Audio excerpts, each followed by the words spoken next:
거기서 첫 사격을 하는데 그 세 발을 쐈는데 한쪽 구석에 이게 세 발이 탁탁탁 한 사격기로 딱 꽂힌 거예요. 그 안에 이게 딱 들어가 있어요. 그게 이게 무지하게 중요한 일이에요.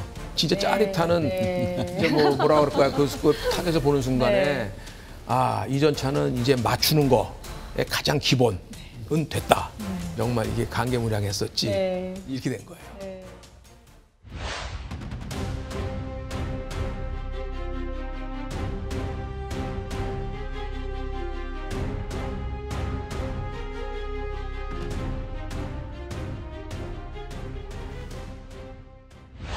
그 무기들을 쭉 보면요, 별명이 다 붙어 있잖아요. 그건 왜 그런 거예요?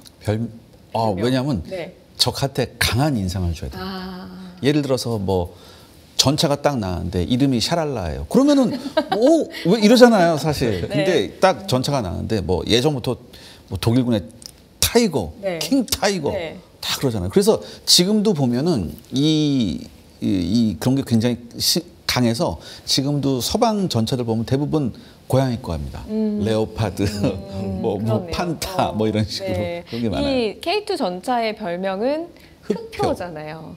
제가 아무리 정보를 검색해봐도 왜 흑표인가 안 나와서 오늘 꼭 여쭤봐야겠다고 생각하고 나왔거든요. 먼저 결론을 말씀드리면 흑표는 대한민국 국민이 지어준 이름이에요. 그냥 저절로.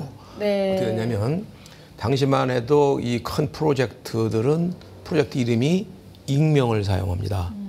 그래갖고 그 흑표 개발이라고 해요. 흑표 개발단. 이제 제가 흑표 개발단 단장을 한 거거든요. 그러니까 이제 사람들이 흑표 개발단 그러면 이게 뭐 하는 사업인지 모르는 거예요. 뭐 하는 사업인지. 그러니까 이게 음어죠. 이게 보안상으로.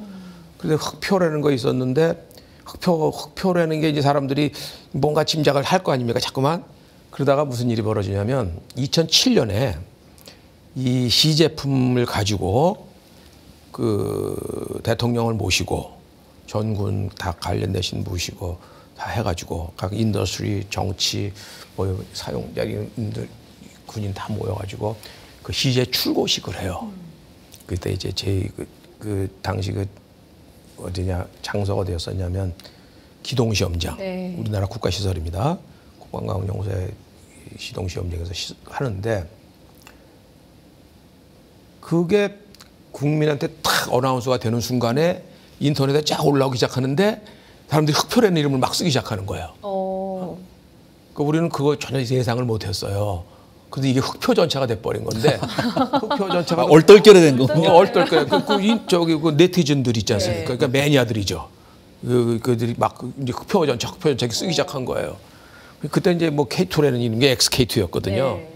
그런데 그거를 보고 서방에서 블랙팬더라고 또 이제 자기들이 또 이제 영어로 이름을 붙인 겁니다. 그래서 누가 뭐 정해서 공식적으로 땅땅땅 쳐서 흑표라고 하자라는 그런 공식적 과정은 없이 그냥 애칭이 흑표가 돼버린 거예요. 그냥. 근데 아주 이름이 멋있죠? 네, 멋있어요. 밀떡들이 그때도 굉장히 원래 밀떡들 마음속에는 2차 대전 때 독일군 전차가 영원한 로망이에요. 근데 타이거, 판터 나왔잖아요. 그다음에 레오파드가 나왔다니 다 이제 표범이나 제규 비슷한 애들이잖아요. 그래서 야 그렇게 됐는데 저 이름을 우리가 써야겠다라고 생각했는데 나온 거죠. 제대로 된 게 나오니까 야 우리도 판터 해야 되는데 판터 있으니까 우리는 어떻게 더 강한 걸로 가자. 판터 중에서 제일 무섭게 생긴 눈이 흑표범이 있단 말이에요. 실제로 그 흑표 사업이라는 이제 이름을 붙인 사람이 또 있죠. 그 뭐냐 이제 방위사업청에 그 전차 개발을 담당하는 IPT가 있어요. IPT. 그 이제 관리하는 기구인데 거기에 그 IPT 장이신 분이 그 사업명을 흑표라고 붙이신 거예요. 아마 또 그런 바람이 좀 들어 있으셨나요? 그렇죠. 그분도 이제 기갑장교 출신이거든요. 굉장히 훌륭하신 분인데 그분이 사업명을 야, 흑표 사업이라고 하자 이렇게 붙이신 건데 그분도 이제 그거 상상을 못 하신 거예요. 그게 전차 이름이 될지는. 전차의 별명이 될지. 대표님이 보시기에 이 흑표라는 별명이랑 가장 걸맞는 우리 K2 전차의 주요 성능 어떤 것이 좀 있다고 보세요? 일단은 이제 사격 성능을 제가 간단하게만 해드리겠습니다. 사격 성능 이게 6초의 재사격이 가능하다는 거예요. 쉽게 말해서 한 발을 쏘고 난 다음에 6초 안에 재정전과 재조준이 가능해서 다음 탄을 발사할 수 있다는 거거든요. 굉장한 겁니다. 이걸 하려면 자동 잔정 장치하고 포구 안정화 장치, 그다음에 우수한 고속 사격 통제 장치가 3개가 결합이 돼야지 이게 돼요. 더군다나 이건 정지한 상태가 아니라 네. 움직이면서도 해야 될 때. 네. 자, 그럼 이렇게만, 그래서 우리 흑표가 6초 안에 재정장 발사 가능하다 이렇게만 말하면, 그래서 뭐 이렇게 얘기할 사람도 있습니다. 그래서 제가 아주 쉬운 지표를 가져왔어요. 다른 전차들하고 비교해. 네. 우리 흑표가 방금 6초라고 말씀드렸잖아요. 자동 장전 장치로. 우리의 라이벌인 독일의 레오파드 2 A7, 이제 A8이 나왔지만 A7은 자동 장전 장치가 없습니다. 인력으로 해요. 인력으로 했기 때문에 숙련병 기준 8초입니다. 네. 근데 전장에서 2초는 굉장한 차이거든요. 네. 적이 한 발 쏠 때 나는 적이 한 발 쏘아서 다시 재장전할 동안 나는 2발을 쏠 수 있다는 얘기거든요. 자, 그다음에 미국도 마찬가지 8초입니다. 미국도 자동 장전 장치가 없어요. 네. 숙련병 기준 8초입니다. 챌린지 2 영국제 제가 말씀드렸죠. 영국은 괴랄한 무기를 만들기 굉장히 유명해요. 이 영국은 10초가 걸립니다. 오래 걸리죠. 왜냐하면 영국제 전차는 그 장약이 분리가 돼 있어서 장약도 같이 해가지고 같이 넣어야 돼요. 그래서 이게 안 되고, 프랑스 르클레르, 우리가 흑표의 자동 장전 장치의 굉장히 중요한 레퍼런스 중에 하나가 아마 르클레르였다고 제가 조금 생각이 됐는데, 이 르클레르가 우리하고 거의 비슷합니다. 거의 비슷하고, 이번에 러시아 우크라이나 전장에서 러시아 주력 전차 T-90, 네. 이 구형 자동 장전 장치를 써서 8초가 걸립니다. 8초. 네. 그러니까 이런 거 여러 가지를 봤을 때 이미 이런 재장전 수준에서도 우리 K2 흑표 전차는 탑 티어다, 네. 이렇게 말씀드릴 수 있죠. 사실 저희가 그 양궁 생각을 해보면 양궁 선수들 관역에다가 화살 쏠 때 숨 참고 쏘잖아요. 네. 그래도 힘든데 이 움직이는 데서 6초 이내에 재사격이 가능하게, 그리고 명중률도 높였다라고 상상을 해보면 사실 그 무기 만드는 데는 수많은 오류와의 싸움이다라는 말이 있더라고요. 그런 오류들을 많이 수정하는 그런 시간들을 거치셨을 것 같아요. 그렇죠. 자동 장전기라는 게 굉장히 정밀 기계입니다. 우리나라 이제 그 로템 기술이 참 좋아요. 그런 거 보면 이제 같이 이제 기본 설계를 저희가 하고 컨셉 만들고 디테일 설계를 하고, 그러니까 무수한 테스트를 하죠. 그 자동 장전기는 만들어서 그냥 다 이렇게 밀어놓는 게 아니라 그러면 안 되잖아요. 이게 각도가 막 다르고 네. 막 그러지 않습니까? 그러니까 막 흔들어도 보고, 뭐 경사도 보고, 옆으로 끼우려도 보고, 뭐 별짓을 다 해서 그걸 이제 만들어내는 네. 거예요. 그다음에 탄을 탁 집어넣으면은 탄이 그냥 탁 가서 지자리에 있어야 될 것 같은데 뭐 튀겨나오기도 하고, 뭐 막 이런 일이 벌어지는 굉장히 어려운 이제 그런 기술인데요. 그 6초 뭐 이런 것들의 의미가 뭐냐면은 전 이런 생각을 했어요. 철학적으로 보면은. 전차는 일단 봤다 하면 쏴서 맞춰서 저걸 이제 개멸시켜야 되지 않습니까? 무력화를 해야 되는데, 아무리 모든 공학적 그 한계라는 게 있어서 가까우면 100%가 나오지만 멀면 100%가 나올 방법이 없어요. 그러니까 예를 들어서 어떤 특정 거리에서의 명중률이만 우리가 90%라고 칩시다. 네. 그럼 한번 쐈는데 10%가 미싱이 나오면 내가 이제 발격돼서 이제 뭐라 그러나요?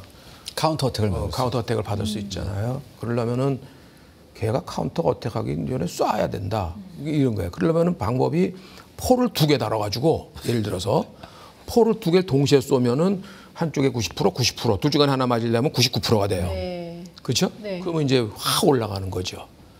그러려면 2개를 붙일 수가 없으니까 그러면 빨리 쏘고 그러면 되겠다. 네. 그다음 거를. 이런 철학적 배경이 그 안에 들어가 있는 거예요, 그게. 그래서 가장 빠르게 쏠 수 있는데, 거기도 굉장히 그 메커니즘에 이게 제한을 받게 돼 있어요. 네. 어찌간에 뭔가 움직여야 되고 밀어넣어야 되고 막 하다 보니까 실질로 정지간에 측정을 해보니까 5.6초가 나오더라고요. 저희가 아까 그 여러 가지 뭐 8초 얘기를 하셨습니다만, 저희가 그 K1 A1 전차를 가지고 부대에 가서 실측정을 했어요. 우리나라가 이제 얼마 나오나, 보통 제가 보니까 한 11초가. K1 전차가요? 11초 정도 나오더라고요. 그러면 야, 이거를 11초 동안 하는 게 아니라 줄이면 줄 수 있더라면 그만큼 살상률이 늘겠다. 네. 그래서 99% 만들자. 쉽게 얘기하자면 빨리 쏴서 뭐 그런 철학이 그 안에 숨어 있는. 이거 빨리 그 쏘게끔 그 시간을 줄인 거는 어떤 기술? 중국 이제 보통 그 아까 말씀드린 게 이제 판을 이렇게 세워놓고 안에서 승무원이 빼서 이렇게 갖고 장전을 하고 닫고 표 올려서 쏴야 되잖아요. 그게 아니고 그냥 탄종 다 미리 선택하고 탁 누르면 저절로 그냥 탄이 팍 들어가는 거예요. 로봇 팔이 딱 해서. 그러니까 그렇지. 사람이 이렇게 왔다 갔다 할 필요가 없이 그렇게. 로봇 팔이 착착착 빨리 된다는 얘기네요. 로봇가 한다고 생각하시면 되죠. 로봇가 장전한다고. 그러니까는 빠를 수밖에 없죠. 당시에 이제 그게 그 불란서 아까 말씀하신 대로 르클레어 전차가 이제 그 시도를 했고, 근데 전혀 타입이 다른 그 러시아제 전차들이 있어요. 제일 처음에 그 T-64라는 전차부터 적용하기 시작했는데 서방이 완전히 놀랬죠. 그때 자동장전 그거 나오는 거 보고. 근데 나중에 보면 그 설계가 잘못됐다는 게 이제 결론이 나와요. 왜냐하면 그렇게 그런 자동장전기를 만들면 일단 피격이 되면 전차 자체가 폭발을 해버리는 그런 문제를 이제 1990년대부터 그거를 사람들이 경험하게 돼요. 우리 전차는 자동장전기가 돼 있지만 거기 피탄이 되지 않습니까? 그러면 승무원 쪽에는 피해가 안 오게 설계가 돼 있습니다. 그러니까 이게 러시아제 전차는 포탑 아래쪽에 예비탄이 있어요. 포탑 아래쪽에. 그래서 엔진으로 대전차 미사일을 쑤셔받고 들어오면 이거 유폭이 돼서 뚜껑이 이렇게 딱 따집니다. 이번 러시아 우크라이나 전쟁 보면 뚜껑 따진 전차가 의외로 너무너무 많은 거예요. 근데 우리 K2 전차는 포탑의 뒤쪽에 버슬형이라고 해서 포탑 뒤쪽에 이걸 해놨거든요. 그래서 이게 피탄될 확률도 적을 뿐더러 피탄이 돼도 방금 말씀하신 것처럼 자동 소화장치나 안전장치가 있어서 승무원의 생존이 보장이 됩니다. 굉장히 또 획기적인. 소화장치는 아니고요. 어떻게 되냐면 소화장치는 아닌가요? 탁 맞으면 이게 탄이니까 화약류가 폭발을 하지 않습니까? 그러면 그 압력을 그냥 바깥으로 다 자동으로 분출을 해버려요. 그러니까 승무원하고는 딱 단절이 돼 있어갖고 화염 등등이 안에까지 못 들어와요. 못 들어가게끔. 이제 그런 게 이제 개발할 때 어려운 거예요. 그렇죠. 내놓고 만들어놓고 직접 쏴서 터뜨려보고 이렇게 하거든요. 네. 그리고 그 기동력 얘기를 앞서서 계속 했잖아요. 그 1500마력급 엔진? 이게 또 기동력의 핵심이라는 이야기가 있던데 이게 어떤 뜻일까요? 일단은 전 세계적으로 1500마력급 디젤 엔진을 만들 수 있는 나라가 독일하고 우리나라밖에 없습니다. 사실 K2 전차도 처음에는 독일제 엔진을 갖다 얹었었죠. 그러다가 이제 우리나라도 엔진 개발을 해서 우리나라 국산 1500마력 엔진을 이제 탑재시켰는데 미국 아까 제가 말씀드렸죠. 가스터빈 쓴다고. 왜 가스터빈 쓸까? 이런 생각을 해요. 그러니까 더 출력이 좋고 더 이런 거 아니냐. 이 기술이 없어서 그런 거예요, 사실. 기술이 없어서요? 네.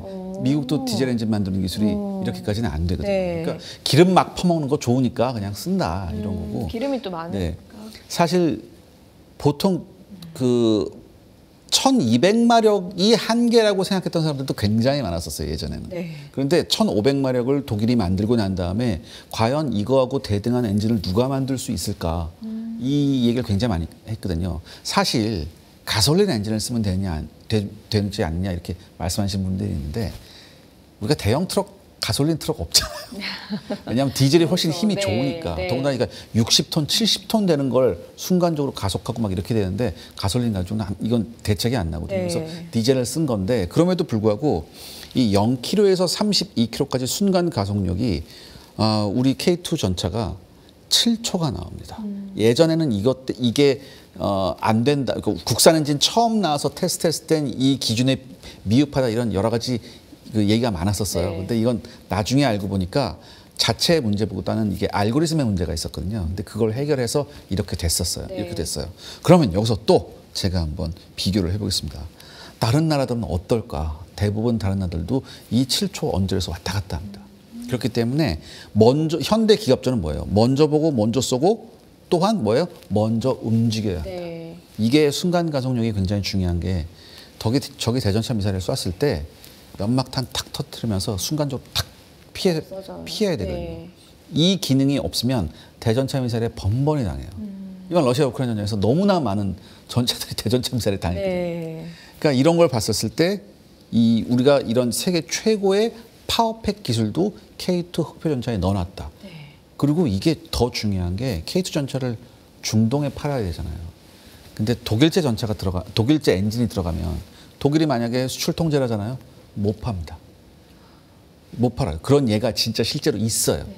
그런데 우리 국산 파워팩으로 바꿈으로 인해서 이런 고민이 이제 없어졌죠.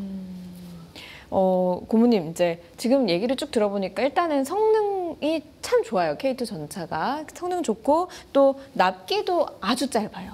예. 그리고 가격도 사실 다른 전차에 비해서 굉장히 싸요. 이 세 가지가 이 세 가지가 이제 지금 요즘 해외 수출도 자문을 하고 계시기도 하니까 이 세 가지가 가능했던 이유가 어디에 있다고 보시는지요? 그러니까 성능, 뭐 기능 이런 면에서 아까 말씀드린 대로 이제 최첨단의 기술을 써서 가장 군이 좋아하는 형태의 전차를 만들었다는 게 그걸 말 수가 있고요. 네. 그 다음에 이제 우리나라는 그 전차를 지속적으로 생산한 나라예요. 우리 남북 이 문제 때문에 지속적으로 이제 K2를 생산하고 있었는 찰나에 이제 그런 일이 수출 수요가 생기니까 대응이 굉장히 빠르죠. 서방 대부분 나라들은 공장을 폐쇄했거나 아주 소규모로 유지를 해왔거든요. 네. 그러니까 이 물량을 만들 방법이 별로 없어요. 우리나라는 계속 그게 이렇게 가동되고 있는 상태니까 지금 대응이 굉장히 이제 빨랐고요. 네. 가격 얘기도 하셨는데 저는 가격에 대해서 이렇게 생각을 해요. 사람들이 그냥 싸다라고 생각을 할 것 같아요. 쌀 것이다. 근데 저는 그냥 한마디로 그냥 받을 거 다 받고 판다. 라고 생각하시면 된다고 생각하면 돼요. 받을 거 다 받고 판다. 받을 거 다 받고. 네. 예를 들어서 똑같은 물건을 만들어도 이 제작 환경에 따라, 생산 환경에 따라서 누구는 100원에 만들어야 되고, 뭐 누구는 120원에 만들어야 되고, 누구는 80원에 만들 수 있고 그런 거 아닙니까? 네. 그러니까 적정하게 다 만들고 있다. 그렇게 생각하시면 될 것 같습니다. 받을 거 다 받고 판다라고 말씀을 하셨는데 어쨌든 그렇게 그러니까 생산 환경을 만든 것도 능력인 거잖아요. 그렇죠. 네. 그런 생산 환경을 만드는 게 이제 무슨 그 공장 하나만 있다고 되는 게 아니고, 네. 그다음에 시스템 업체만 있다고 되는 것도 아니고, 그에 부수되는 그 무수하게 많은 부품들, 그런 게 이제 그 파급이 연결되어 있는 게 사실들이 있지 않습니까? 네. 그분들이 다 이제 합심이 돼서 그 이제 공급이 가능해져야 되는 거예요. 그런 것들이 인프라가 우리나라가 좀 굉장히 좀 잘 되어 있죠. 네. 우리나라가 잘 되어 있다 하더라도, 있었다 하더라도, 예를 들어서 이게 그 시스템 자체가 생산을 하지 못하면 일단 다 문을 받고 전환을 해야 되는데, 다행히도 우리나라는 계속 생산하는 나라가 돼서 네. 이제 수급이 원활하게 잘 되고 원활하게 잘 되기 때문에 있다고 보시면 될 것 같아요. 네. 이게 사실 좀 어떻게 보면 좀 서글프기는 한데, 우리가 지구상에 남아있는 최후의 냉전형 국가잖아요. 북한을 대체하였으니까. 그러니까 항상 우리는 이런 전차 같은 거에 대한 대량 생산 시스템을 갖춰놓은 상태가 돼야 되거든요. 근데 이게 수출에 굉장히 많이 도움이 됐죠. 네. 그래서 이제 뽑아내면은 이제 뭐 1년에 100대 이상, 150대 왔다 갔다 하게. 그러니까 조금만 더 라인을 잘 조정만 하면 200대까지 가능해요. 가능한데 네. 이제 지금 이 정도 되는 나라는 없습니다. 네. 1도 없어요. 네. 그러니까 우리 라이벌인 독일이 계속해서 우리한테 고전을 하는 이유가 뭐냐면 생산 라인이 많이 폐쇄가 됐고, 그다음에 걔네가 EU 국가잖아요. 그러니까 부품 조달이 유럽 전체에 퍼져 있습니다. 네. 그래서 그 한 7개 국가가 만들어서 그 부품이 최종적으로 독일에 와서 조립이 돼서 나가야 되거든요. 근데 그 중에서 하나라도 삐끗하면은 이게 안 되는 거죠. 느려지죠. 네, 늦어지죠. 독일 같은 경우에 제가 여러 차례 말씀드렸습니다만 1년에 전차 생산할 수 있는 양이 50대가 채 안 됩니다. 그리고 여기서 이제 가격을 말씀드려야 되는데, 우리가 받을 건 지금 다 받고 있습니다. 하지만 전 좀 불만입니다. 왜? 이제는 우리 K2 전차에 프리미엄이 붙을 때가 되었다고 생각하거든요. 플러스 알파. 예, 그래서 저는 앞으로 과성비란 얘기보다는 우리는 앞으로 좀 더 합리적인 가격을 받아야 한다. 소비자 권장가라는 게 있잖아요. 네. 그렇잖아요, 사실. 네. 본전 아니 조금 더. 테스트해봐서 우리가 낫고 생산력도 막 다 하는데 네. 이런 프리미엄이 붙어야 될 거 아닙니까? 그렇죠. 저는 이렇게 생각해요. 세상에 싸고 좋은 물건 없습니다. 이왕 할 거 합리적으로 좀 더 잘 받고 팔아야죠. 네, 이렇게 K2 전차를 쭉 만들어 오신 면서 오기까지 1900 앞서서 이제 70년대 말부터 그 세월을 좀 같이 한 것으로 제가 좀 추산을 해봤더니 그렇더라고요. 그러면 이제 고모님께 여쭤보면 어떨 때 가장 기뻤고 어떨 때 좀 힘들었다 이 두 가지를 한번 전차 사업을 하면서 여쭤볼게요. 기뻤을 때는 좀 그게 좀 기억이 나요. 이 설계를 다 했지 않습니까? 이제 이거를 이제 시작을 해서 설계대로 움직이는가를 보는 거는 굉장히 중요하잖아요.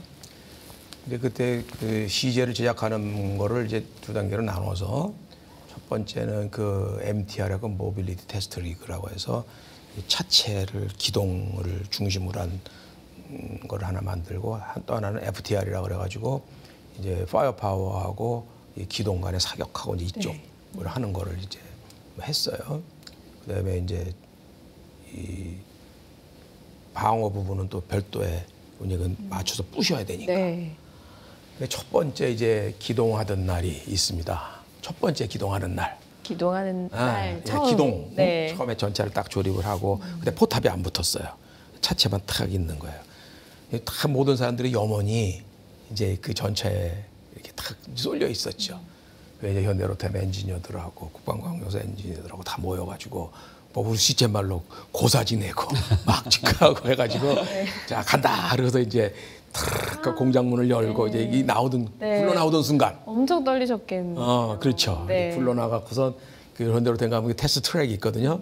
한 바퀴로 이제 뺑 돌아온 이제 그 순간이 지나고 보면 참 감개무량한 드디어 우리 손으로 만든 전차가 굴러가는구나. 그때는 이제 속도도 못 내고 돌돌돌돌돌돌돌돌 가는 수준이에요. 그게 산모 뱃속에서 아이가 나오는 순간. 그렇죠. 그래서 차차차차차차 이렇게 올리죠. 그 다음에 이제 거기다 포탑을 실어가지고 포탑과 FTRN 전차가 또 만들어져서 이게 탁 나와서 나와고 또 한 바퀴 돌아가던 그런 순간들. 이게 완성이 돼가는 거구나. 이렇게 됐어요. 이제 그런 순간들이 안 잊혀지는 순간이고. 좀 막막하다 싶으셨죠? 그럼요. 이제 말하자면 실제로 머릿속에 있던 것이 이제 실체로 뭔가 이렇게 눈에 잡히는 거로 움직이는 거잖아요. 그렇죠? 그러니까 달리는 거 그냥 계속 달리면 되는 거예요. 그다음에 이제 얘가 정말로 이 설계한 대로 맞출 수가 있는가라는 또 그런 게 있잖아요. 그 이제 우리 군 기가 바뀌어가면 사격장이 있습니다. 거기서 첫 사격을 하는데 그때 이제 공학적인 테스트를 하는 거니까 타겟을 크게 만들어요. 이제 뭐 맞냐 안 맞냐를 하는 게 아니고 얼마나 정확하게 맞냐가 다 중요한 거기 때문에 거기서 이제 첫 세 발을 쏘는데 그때 세 발 쏠 때는 이제 안전 문제 때문에 전차가 안에 들어가서 쏘지도 않고 장전해놓고 다 나와서 이게 이제 바깥에서도 또 이렇게 격발을 할 수가 있게 돼 있어요. 그러니까 격발하는 사람은 저 뒤에 가고 전차 뒤에 숨어가지고 저기 이제 그 명령에 지침에 따라서 이렇게 돌리면 이제 있어요. 격발기가 있거든요. 그렇게 쏘는데 그 세 발을 쐈는데 저 한쪽 구석에 이게 세 발이 탁탁탁 한 사각형으로 딱 꽂힌 거예요. 이게 무지하게 중요한 일이에요. 만약에 여기도 하나 꽂히고 저기도 하나 꽂히고 또는 타겟 바깥으로 나가도 두 발밖에 안 나오고 그러면 이제 좀 난감해지는 거거든요. 근데 이게 제가 기억에 30cm 이거 안에 이게 딱 들어가 있어요. 그게 30cm가 20cm가 좀 잘 헷갈리네요. 거기 짜릿하셨겠네요. 예, 진짜 짜릿하는 이제 뭐라 그럴까요? 그 타겟에서 보는 순간에 아, 이 전차는 이제 맞추는 거에 가장 기본은 됐다. 라는 게 딱 확인되는 순간이 있습니다. 나는 그 타겟을 아직도 사진으로 보관하고 있어요. 그래서 아, 이런 시절이 있었지. 내가 이 사진을 볼 때 정말 이게 감개무량했었지. 이렇게 된 거예요. 한 구석에 있는데 그 가운데로 와가지고 이렇게 맞추는 건 그거는 그냥 공학적으로 조정을 하면 끝나는 건데 얘가 막 중구난방으로 막 치면 이름은 걷잡을 수 없는 일이 벌어지는데 탄착점이 모아졌으니까. 그렇죠. 딱 모아져서 아주 정확하게 나온 게 아주 기뻤던 일이에요. 뭐 슬펐던 일, 고난했던 일, 수도 없이 많은데. 우리가 그 독특한 서스펜션을 갖고 있다고 하지 않습니까? 근데 그게 이제 유기압이에요. 굉장히 어려운 게 유체도 들어가고 그 가스도 들어가는 거예요. 보통은 미케니컬하게 그냥 그런 스프링들인데 이게 두 개가 합쳐진 거거든요. 그러니까 굉장히 정밀 부품입니다. 근데 얘가 이렇게 뛰다 보면 내구성이 좀 문제가 생기는 거예요. 근데 이제 전차 라이프 사이클 동안에 이제 그 가능하면 메인터넌스를 안 해도 되는 수준이 돼야 되는 거죠. 거기까지 올라갈 때까지가 굉장히 많은 고생을 하게 돼요. 실패도 많이 하시고. 실패도 많이 하고. 예를 들어서 그 안에 부품이 이상하게 마모가 빨리 일어나서 개선도 하고 또 바꿔서 또 해보고 바꿔서 또 해보고 막 이런 고단을 굉장히 많이 하죠. 결국 다 이제 풀어내서 지금 아무런 이제 문제가 없습니다. 제 생각에 항상 그런 생각을 해요. 공학적 문제는 거의 대부분 시간과 싸움이고 하면 해결이 된다라는 그런 생각을 가져요. 그런데 이제 개발을 할 때는 기술만 있으면 개발된다고도 대충 생각할 수가 있겠지만 제가 보기에는 그 기술하고 또 하나는 뭐가 또 필요하냐면 그 기술을 관리하는 기술이 있어야 돼요. 그죠? 아무리 그 좋은 진주 알이 여기저기 흐트러져 있어도 목걸이는 안 되지 않습니까? 그러니까 진주 알을 만드는 것도 중요한 일이지만 진주 알을 꿰서 아주 멋있는 그죠? 구슬 목걸이를 만드는 것. 실제 부가가치는 어디서 만들어지냐면 진주를 꿰는 데서 만들어집니다. 진주 자체에서 만들어지는 게 아니고 이제 그런 거는 관리의 문제거든요. 그 컨셉의 문제. 그것도 엔지니어링의 영역이기도 해요. 그게 이제 보통 제가 좋아하는 시스템 엔지니어링 영역이기도 한데 이제 그런 것들이 정상적으로 작동을 해야 되고 그것도 실현하는 데는 권한도 있어야 되고 뭐 여러 가지 있을 거 아닙니까? 이제 그런 게 도전을 받을 때 그게 굉장히 큰 역경이었었죠, 사실은. 네? 그러셨겠네요. 네, 이제 그런 거 이제 잘 극복을 해가지고 이 자리까지 오게 됐습니다. 부모님 지금 뭐 K2 전차 사실 뭐 시중에 나와서 선보여서 좋은 성능들을 보이고는 있지만 사실 요 다음도 준비는 하긴 해야 되잖아요. 그렇죠. 지금 하고 있나요? 어떻게 진행이 되고 있나요? 이미 이제 그 자금이 투입되기 시작했죠. 그래서 현대로템이 주도를 해서 핵심으로 볼 수 있는 기술들을 선행으로 이제 좀 해야 됩니다. 그런 과제들이 좀 진행되어 있고 그 다음에 국방과학연구소하고 현대로템이 또 같이 협력을 해서 그 새로운 시스템의 컨셉에 대한 거를 연구를 또 시작을 했어요. 그러니까 시스템 차원의 것 하나, 그 다음에 주요 기술에 대한 것 하나, 이 두 가지가 이미 스타트가 돼서 이제 진행이 되고 있습니다.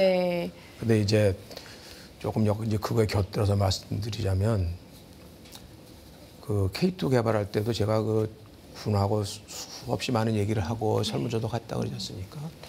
그럼 앞으로의 전쟁에서의 전차는 어떻게 사용되어야 될 무기인가? 이제 여기까지 쭉 오는 그 리거시의 그런 기능이라는 게 있고 환경이 바뀌지 않습니까? 그 환경이 바뀐 상황에서 어떻게 해야 될 건가? 그게 뭐냐면 정보통신 기술, AI 기술 뭐 등등 이런 것들이 크게 많이 대두가 돼요. 지금 미케니컬한 무슨 그런 기술들은 거의 이제 머추어한 상태에서 이렇게 할 수 있는 게 되지만 아직 경험하지 못한 그러한 그 영역들. 그래서 뭐 드론이 전차의 주 위협이 될 수도 있다라는 뭐 가정하 이런 것도 있고. 그 다음에 전차가 혼자서 전투를 해서 지 기능을 잘 해야 될 것인가. 아니면 얘를 전차를 네트워크로 묶어야 될 것인가 등등 뭐 여러 가지 컨셉상의 이제 연구가 많이 필요한데 막 군이 또 열심히 그걸 다 하고 있으신 걸로 알고 있습니다. 그래서 기술 개발하는 것과 군이 어떻게 전차를 앞으로 20, 30년 후에 이운용을 할 것인가라는 것. 한쪽은 뭐냐면은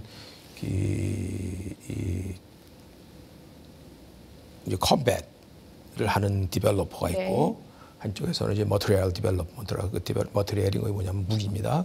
이 두 개가 계속 얘기를 대화를 하면서 하나 이제 합일점이 되는 걸로 나가야 돼요. 아직은 전 세계적으로 그 컨셉에 대해서 이런 거다라고 구체화해서 어나운스한 나라가 없습니다. 각자 자기 길을 지금 가고 있어요, 지금 물밑에서는 굉장히 미래를 내다보는 어떤 세상이 펼쳐질지 모르니까 내다보는 그런 그 행보를 하고 있다라는 말씀이신 거네요. 대표님도 생각하시기에 이제 앞으로 과제들이 좀 있을 것 같아요. 추격하는 전차들도 있을 것이고요. 그러니까 저는 지금 고모님께서 말씀하신 그 부분에 있어서 우리가 좀 한 발 앞서서 입도선매했으면 좋겠어요. 우리 K방산이 발전할 수 있었던 이유는 우리가 확실한 그 경쟁 목표가 있었거든요. K2 전차는 쉽게 말해서 레오파드 전차 수준까지 끌어올려야 됐었고, 그 다음에 K9 자주포는 PDT 2000까지 수준 왔어야 됐었고 다 이렇게 확실한 이제 경쟁자 목표를 설정하고 우리가 딱 따라왔거든요. 여기까지는 우리가 성공했단 말이죠.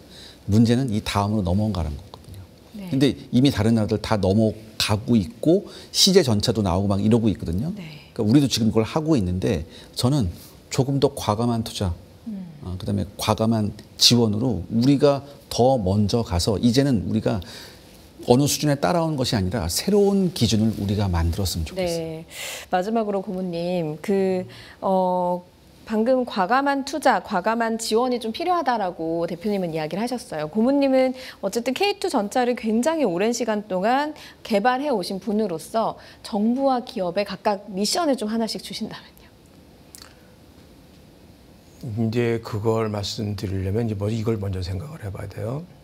지금 우리나라가 수출하고 있는 거의 대부분의 무기는 국방과학연구소가 중심에서 있으면서 개발한 무기체계들이에요. 그거는 정부가 굉장히 정책을 잘 핀 거예요. 그러니까 외국이랑 얘기하다 보면 뭐 아주 선진국을 제외한 나라들은 방위산업 그러면은 제일 부러워하는 게 국방과학연구소의 존재입니다. 왜냐하면 거기가 완전히 허브 역할을 하는 건데 그게 벌써 그 70년에 설립을 해서 자주국방을 하자 해서 거기가 센터로 중심점을 놓고 그다음에 대한민국의 방위산업체가 다 그걸 같이 협력을 해가면서 이제 묶었잖아요. 그러니까는 전체를 기술적인 관점에서 컨트롤 타워라는 게 있었던 거예요, 말하자면. 그리고 컨트롤 타워 내에 각종 그 리스키한 기술을 개발하는 시설과 인적 자원이 그 안에 있었던 거죠.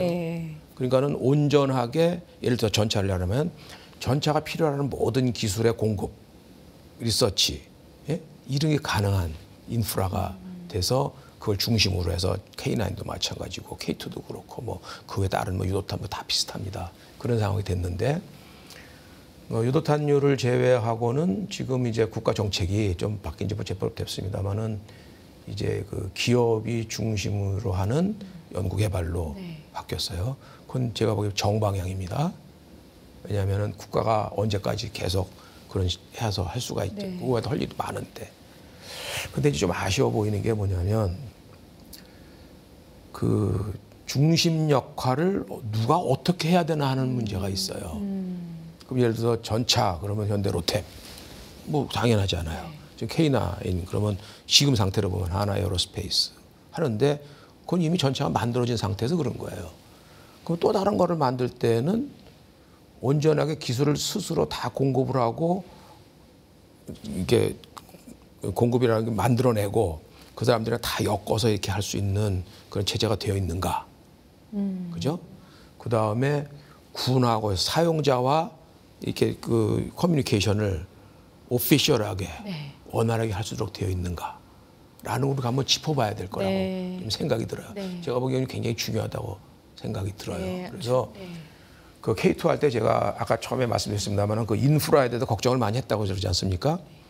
그러니까 이제 기업이 중심이 돼서 개발하는 무기 체계의 그 인프라는 지금 제도적 장치, 의사 결정 장치, 의사 결정 플로우 등등, 그다음에 유저와 개발자 간의 관계, 그다음에 기업과 기업 간의 관계, 이게 또 굉장히 중요해요. 이걸 할 수 있도록 되어 있는가? 그 중심엔 항상 시스템 업체가 서 있어야 됩니다. 시스템의 기본 설계를 국가인이 하듯이 예를 들어서 전차, 그러면 로템이 그 중심선에 딱 서 있어야 돼요. 그리고 또 건의가 법적으로 주어지는 무슨 권한이 있어야 돼요. 제가 보기에는. 그래야만 육군하고도 얘기를 하고 방위사업청도하고도 얘기를 하고 이렇게 되는 거거든요. 그래서 그런 것들을 정부가 이제 지혜를 짜서 좀 많은 개선이 더 있어갖고 이루어졌으면 하는 그런 생각이 많이 듭니다. 그런 건 이제 이미 그런 거를 시행하고 있는 유럽의 나라들, 그다음에 미국의 그런 거를 보고 그 방위산업 전체 그 연구개발 구조가 어떻게 되어 있는가 이걸 아마 벤치마크에서 잘 분석을 해서 우리 거 고유하게 가장 효율적인 방법이 뭔가를 해야 되는 연구를 정책 연구를 제가 보기에 기업의 얘기를 들어가면서 해야 되라고 생각이 듭니다. 예, 알겠습니다. 어느덧 세계 최고의 반열에 올라선 K2 전차 이야기를 함께 해봤습니다. 고문님과 대표님 이야기를 좀 잘 수렴해서 해외에서 차세대 전차 경쟁에서도 우리 K2 전차의 다음 세대가 아주 당당하게 겨루고 있다라는 소식을 좀 듣기를 기대를 해보면서 오늘 두 분 말씀 여기서 듣겠습니다. 고맙습니다.